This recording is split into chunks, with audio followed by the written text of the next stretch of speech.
L'invité de France Bleu, Katia Lautron, un médecin qui suit la problématique de la vaccination au sein de l'Agence régionale de santé. Stéphane Héroard, bonjour. Bonjour. Alors nous sommes en pleine semaine de promotion de la vaccination. Pourquoi il y a besoin de faire une campagne comme ça de promotion de la vaccination aujourd'hui ?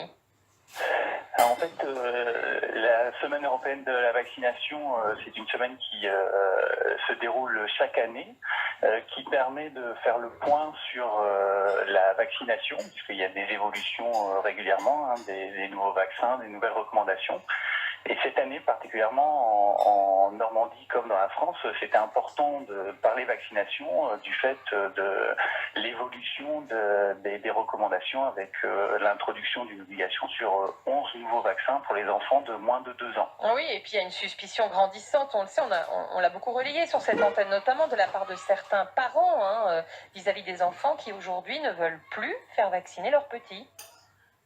Oui, alors en fait, sur ce point, on est relativement confiant parce que les derniers chiffres de couverture vaccinale montrent que en Normandie, il y a 8 parents sur 10 qui font déjà vacciner leurs enfants avec les 11 vaccins.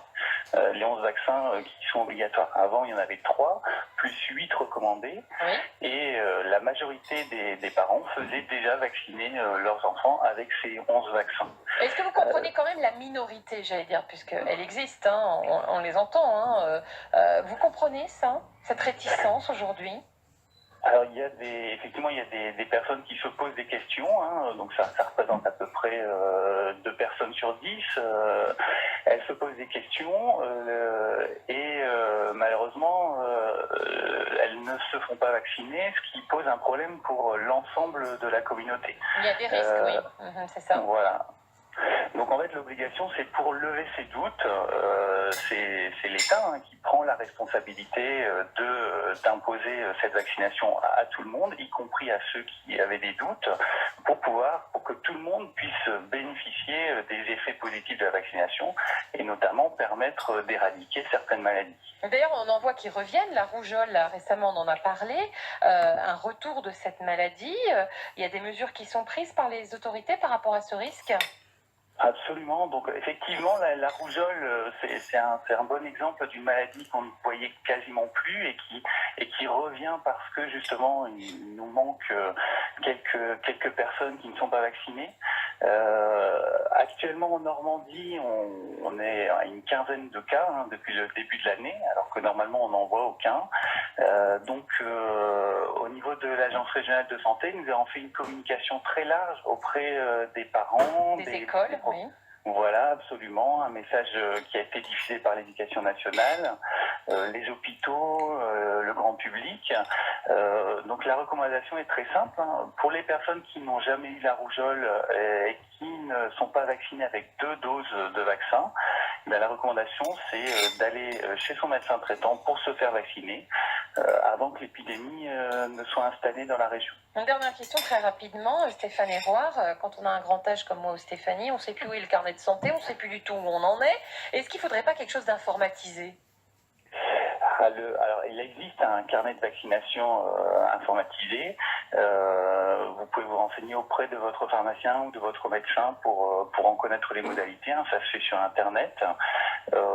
Néanmoins, si vous ne disposez plus de votre carnet de vaccination, votre médecin peut vous proposer une évaluation, éventuellement une prise de sang pour vérifier où vous en êtes et ensuite reprendre votre calendrier vaccinal là où il en est. Merci Stéphane Héroard, donc médecin qui suit la problématique de la vaccination au sein de l'Agence régionale de santé.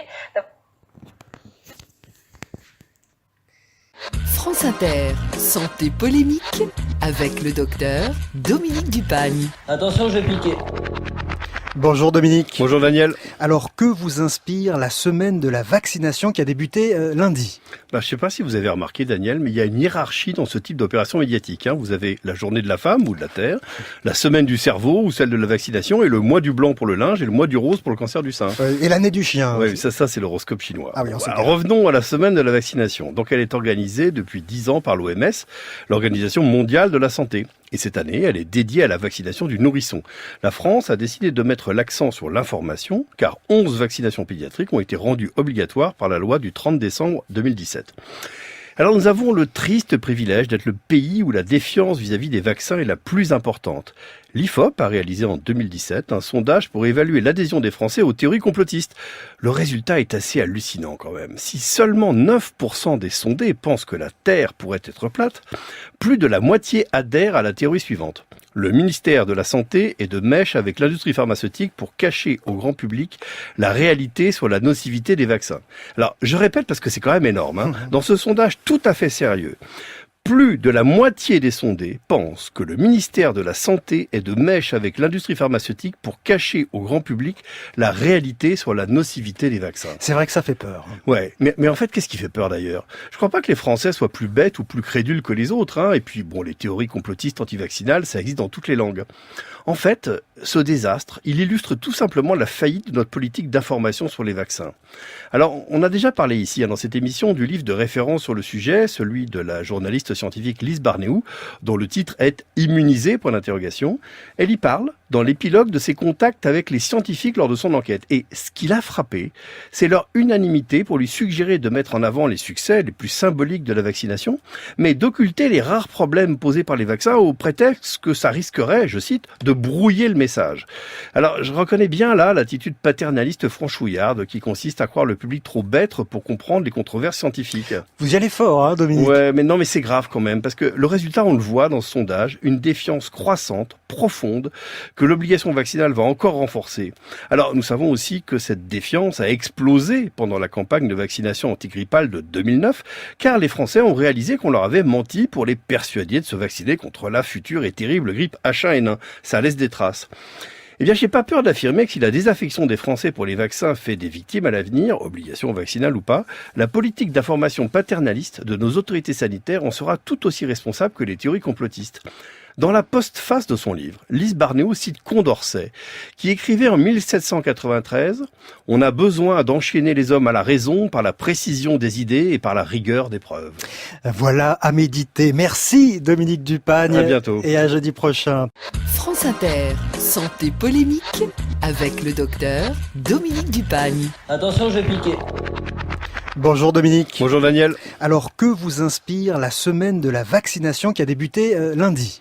Je ne sais pas si vous avez remarqué Daniel, mais il y a une hiérarchie dans ce type d'opération médiatique, hein. Vous avez la journée de la femme ou de la terre, la semaine du cerveau ou celle de la vaccination, et le mois du blanc pour le linge et le mois du rose pour le cancer du sein. Et l'année du chien. Oui, ça c'est l'horoscope chinois. Ah oui, on sait bien. Revenons à la semaine de la vaccination. Donc elle est organisée depuis 10 ans par l'OMS, l'Organisation mondiale de la santé. Et cette année, elle est dédiée à la vaccination du nourrisson. La France a décidé de mettre l'accent sur l'information, car 11 vaccinations pédiatriques ont été rendues obligatoires par la loi du 30 décembre 2017. Alors nous avons le triste privilège d'être le pays où la défiance vis-à-vis des vaccins est la plus importante. L'IFOP a réalisé en 2017 un sondage pour évaluer l'adhésion des Français aux théories complotistes. Le résultat est assez hallucinant quand même. Si seulement 9% des sondés pensent que la Terre pourrait être plate, plus de la moitié adhèrent à la théorie suivante. Le ministère de la Santé est de mèche avec l'industrie pharmaceutique pour cacher au grand public la réalité sur la nocivité des vaccins. Alors, je répète parce que c'est quand même énorme, hein. Dans ce sondage tout à fait sérieux, plus de la moitié des sondés pensent que le ministère de la Santé est de mèche avec l'industrie pharmaceutique pour cacher au grand public la réalité sur la nocivité des vaccins. C'est vrai que ça fait peur. Ouais, mais en fait, qu'est-ce qui fait peur d'ailleurs? Je crois pas que les Français soient plus bêtes ou plus crédules que les autres, hein. Et puis, bon, les théories complotistes antivaccinales, ça existe dans toutes les langues. En fait, ce désastre, il illustre tout simplement la faillite de notre politique d'information sur les vaccins. Alors, on a déjà parlé ici, dans cette émission, du livre de référence sur le sujet, celui de la journaliste scientifique Lise Barnéou, dont le titre est « Immunisé ». Elle y parle dans l'épilogue de ses contacts avec les scientifiques lors de son enquête. Et ce qui l'a frappé, c'est leur unanimité pour lui suggérer de mettre en avant les succès les plus symboliques de la vaccination, mais d'occulter les rares problèmes posés par les vaccins au prétexte que ça risquerait, je cite, de brouiller le message. Alors, je reconnais bien là l'attitude paternaliste franchouillarde qui consiste à croire le public trop bête pour comprendre les controverses scientifiques. Vous y allez fort, hein, Dominique? Ouais, mais non, mais c'est grave quand même, parce que le résultat, on le voit dans ce sondage, une défiance croissante, profonde que l'obligation vaccinale va encore renforcer. Alors, nous savons aussi que cette défiance a explosé pendant la campagne de vaccination antigrippale de 2009, car les Français ont réalisé qu'on leur avait menti pour les persuader de se vacciner contre la future et terrible grippe H1N1. Ça laisse des traces. Eh bien, j'ai pas peur d'affirmer que si la désaffection des Français pour les vaccins fait des victimes à l'avenir, obligation vaccinale ou pas, la politique d'information paternaliste de nos autorités sanitaires en sera tout aussi responsable que les théories complotistes.